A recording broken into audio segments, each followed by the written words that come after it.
మాట్లాడడం చూసాం. ఎందుకంటే థియేటర్‌లో నుంచి ఆయన ఎమ్మటనే ఎళ్ళిపోయాను. సినిమా స్టార్ట్ అయిన ఒక 20 నిమిషాలకి ఎళ్ళిపోయానని చెప్పడం అది పచ్చి అబద్ధం. ఎందుకంటే సినిమా అయిపోయేంత వరకు మాక్సిమం ఏదైతే జాతర సీన్ ఉందో అయిపోయేంత వరకు అతను అక్కడే కూర్చున్నాడు. ఓ పక్కన వచ్చి పోలీసులు చెప్పినప్పటికీ లేదు ఈ సీన్ అంటే ఈ పాట చూసినాకెళ్తాను. ఇంటర్వెల్ బ్లాక్ తర్వాత ఎళ్తాను.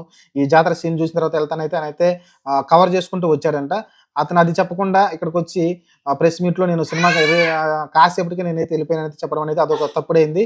ఇంకా ఆ తర్వాత చూసుకుంటే మీరు పోలీసులు నా దగ్గరకొచ్చి మాట్లాడని చెప్పారంట. కానీ ఏసీపీ డైరెక్ట్‌గా లోపలికెళ్ళి అల్లు అర్జున్ దగ్గరికెళ్ళి అక్కడ బయట సిట్యుయేషన్ చాలా దారుణంగుంది.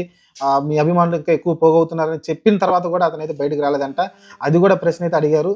అంటే తప్పుడు సమాచారం ప్రజలకిచ్చారనైతే అల్లు అర్జున్ అయితే ఇంకొక ఎలిగేషన్ అయితే బయటకొచ్చింది. ఈ ప్రశ్నలన్నిటికైతే సమాధానం అయితే అతని దగ్గర లేకుండా పోయింది. దీని కారణంగా వాళ్ళు ఎందుకంటే అల్లు అర్జున్ ప్రెస్ మీట్లు పెట్టి వీడియోలు అయితే ఏదున్నాయో అయి చూపించి మరి ప్రశ్నలైతే అడిగారంట పోలీసులైతే. వాటికి ఏటికి సమాధానం అయితే చెప్పలేదు. మరి ఈ ప్రశ్నలకి సమాధానం